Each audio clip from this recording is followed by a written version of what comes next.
warahmatullahi wabarakatuh. Perkenalkan, nama saya Nur Aulia Damri, mahasiswa STAIN Madinah, Program Studi Manajemen Bisnis Syariah semester 3. Di sini, saya akan menjelaskan kepada teman-teman pertumbuhan ekonomi, produktivitas perekonomian, pengangguran, dan inflasi. Tapi, sebelum masuk ke dalam video pembahasan, saya berharap kepada Bapak, Ibu, dan teman-teman untuk mendukung channel saya dengan cara like, comment, and subscribe. Indikator ekonomi merupakan publikasi BPS yang diterbitkan setiap bulan. Publikasi ini pertama kali terbit pada bulan Januari 1970 dengan isi yang masih sederhana. Secara bertahap, seiring perkembangan keadaan kebutuhan, publikasi ini menyajikan data yang semakin beragam untuk memenuhi tuntutan yang ada. Publikasi ini secara khusus menyajikan statistik yang merupakan indikator ekonomi Indonesia. Aspek ekonomi yang disajikan antara lain, yang pertama indeks harga konsumen, yang kedua indeks harga perdagangan besar, yang ketiga nilai tukar valuta, keempat keuangan dan perbankan, kelima penanaman modal, keenam neraca pembayaran, 7 pendapatan nasional, 8 ekspor dan impor, yang kesembilan perhubungan, 10 perhotelan dan pariwisata, 11 produksi pertanian, serta yang ke-12 produksi bahan tambang. Para pakar ekonomi menggunakan banyak jenis data untuk mengukur kinerja perekonomian. 3 variabel makroekonomi yang penting untuk mengukur kinerja perekonomian suatu daerah. Di antaranya, yang pertama produk regional domestik bruto real, yang kedua tingkat inflasi, dan yang ketiga tingkat pengangguran. 2. Hal-hal yang mempengaruhi tingkat produktivitas suatu perekonomian. Menteri Ketenagakerjaan Muhammad Hanif Dakiri mengatakan peningkatan produksi nasional sangat bergantung kepada 3 faktor, yakni yang pertama sumber daya manusia atau SDM, yang kedua cara kerja, dan yang ketiga adalah teknologi. Jika soft skill maupun hard skill SDM-nya semakin baik, maka produktivitasnya akan semakin baik pula. Sedangkan untuk cara kerja, Menaker mengatakan butuh inovasi dan terobosan berdasarkan ilmu pengetahuan untuk mempengaruhi perubahan cara kerja. Sedangkan faktor ketiga adalah teknologi yang terus berkembang, seperti mesin di pabrik rokok dapat menggantikan pekerja 4.000 karyawan, sehingga dibutuhkan pengembangan SDM sesuai dengan perkembangan zaman. Kedudukan Lembaga Produktivitas Nasional atau LPN sebagai lembaga non-struktural disebut Hanif sangat penting untuk memecahkan persoalan-persoalan terkait produktivitas nasional. Pada tahun 2017, LPN berhasil menyusun rancangan industri presiden atau Inpres, percepatan gerakan nasional peningkatan produksi dan daya saing. LPN juga terus mengembangkan jejaring kelembagaan gerakan nasional peningkatan produktivitas dan daya saing dengan instansi pemerintah, dunia usaha, dunia pendidikan, dan masyarakat. Sedangkan pada tahun 2018, LPN juga mendorong terwujudnya percepatan gerakan nasional peningkatan produktivitas dan daya saing melalui Inpres dan melakukan penguatan dan pengembangan kelembagaan produktivitas di kalangan pemerintah, dunia usaha, dunia pendidikan, profesi, dan masyarakat. 3. Pengaruh siklus perekonomian seperti resesi, depresi terhadap pengangguran. Resesi dan depresi ekonomi memberikan dampak nyata pada para pekerja, yaitu dengan pemutusan hubungan kerja yang kemudian menjadikannya pengangguran dan membuatnya kehilangan pendapatan utama. Padahal pengangguran ini juga dituntut untuk tetap memenuhi kebutuhan hidupnya, baik pada dirinya sendiri maupun keluarganya. Masalah pengangguran sendiri tidak hanya menimbulkan dampak pada perekonomian, tetapi juga pada ranah sosial. Tingkat pengangguran yang tinggi sendiri menjadi salah satu faktor penyebab terjadinya ketidakstabilan sosial yang mengarah kepada vandalisme dan kerusuhan di masyarakat. Bahkan pengangguran massal juga mengancam tatanan sosial kehidupan berbangsa dan bernegara. 4. Mengukur tingkat pengangguran dan mengenal beberapa jenis pengangguran. BPS mendefinisikan tingkat pengangguran sebagai presentasi dari angkatan kerja yang tidak bekerja.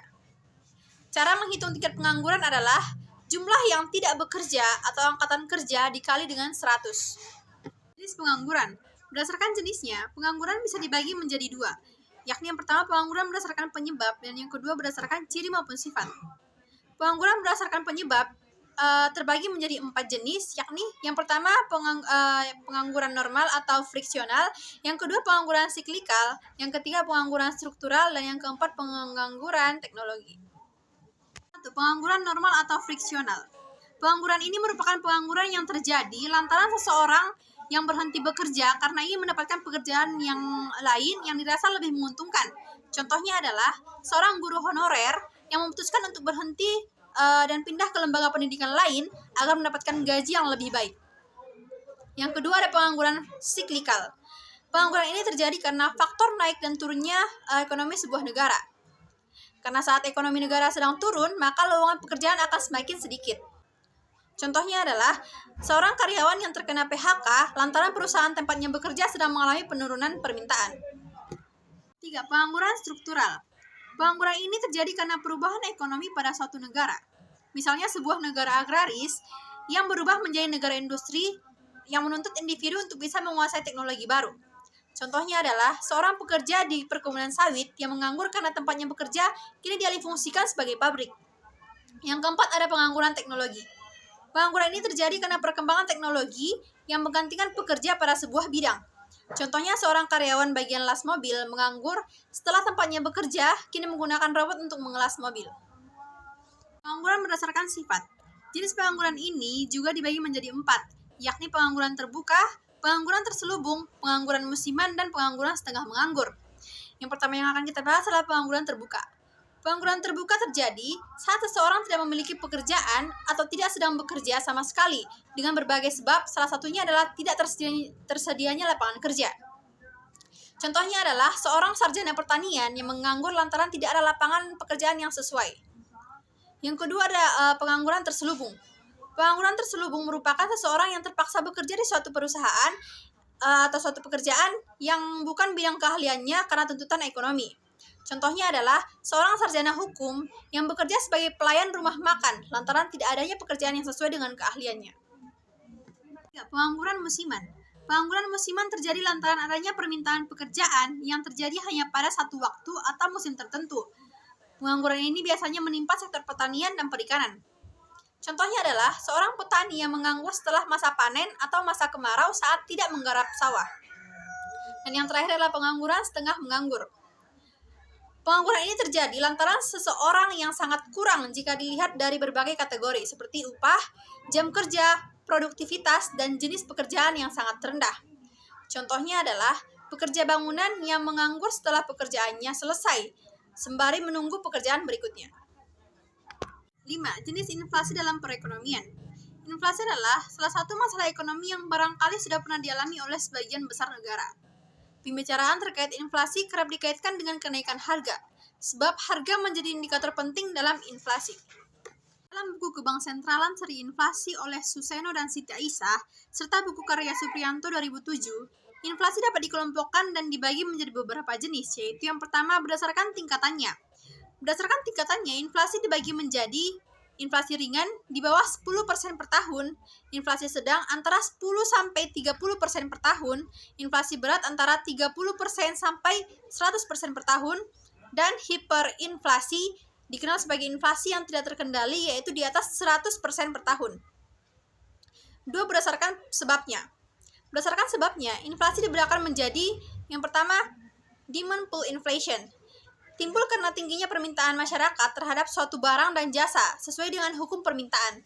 Jika permintaan banyak sementara penawarannya tetap, maka harga akan naik. Peningkatan permintaan tersebut disebabkan oleh beberapa hal seperti pertambahan pengeluaran pemerintah yang dibiayai oleh pencetakan uang, kenaikan permintaan ekspor, bertambahnya pengeluaran investasi swasta, kena kredit yang murah, dan sebagainya. 2. Cost plus inflation. Inflasi ini terjadi karena kenaikan biaya produksi yang disebabkan oleh kenaikan biaya input atau biaya faktor produksi. Yang ketiga, bottleneck inflation.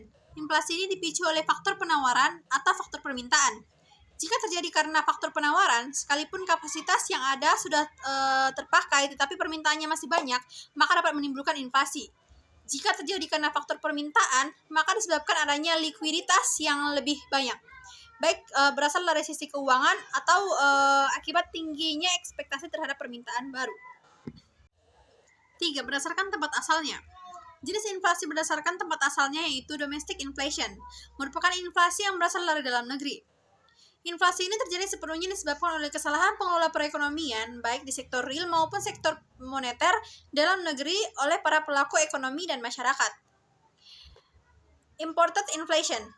Inflasi yang berasal dari luar negeri yang bisa timbul akibat kenaikan harga barang impor. Menurut Jurnal Inflasi di Indonesia, sumber-sumber penyebab dan pengendaliannya oleh Adwin S. Atmaja, inflasi ini hanya dapat terjadi pada negara yang menganut sistem perekonomian terbuka. Inflasi ini dapat menular baik secara harga barang-barang impor ataupun harga-harga barang ekspor. Berdasarkan sifatnya, mengutip berkas dpr.go.id menurut Nopirin 1987, berdasarkan sifatnya, inflasi dikategorikan menjadi 3 bagian. Yang pertama, inflasi merayap atau creeping inflation. Ditandai dengan adanya laju inflasi yang rendah, di mana kenaikan harga berjalan secara lambat dengan persentase yang relatif kecil dalam jangka waktu lama. Yang kedua ada inflasi menengah atau galloping inflation. Ditandai dengan adanya kenaikan harga yang cukup tinggi dan kadang dalam jangka waktu pendek serta memiliki sifat akselerasi. Artinya harga-harga minggu per bulan itu lebih tinggi daripada harga-harga minggu per bulan lalu dan seterusnya. Yang terakhir adalah inflasi tinggi atau hyperinflation. Adalah inflasi parah yang bisa membuat masyarakat tidak ingin lagi menyimpan uangnya. Perputaran uang terjadi begitu cepat dan harga naik secara akselerasi. Kondisi ini biasanya terjadi karena pemerintah mengalami defisit anggaran belanja yang dibelanjai atau ditutupi dengan mencetak uang.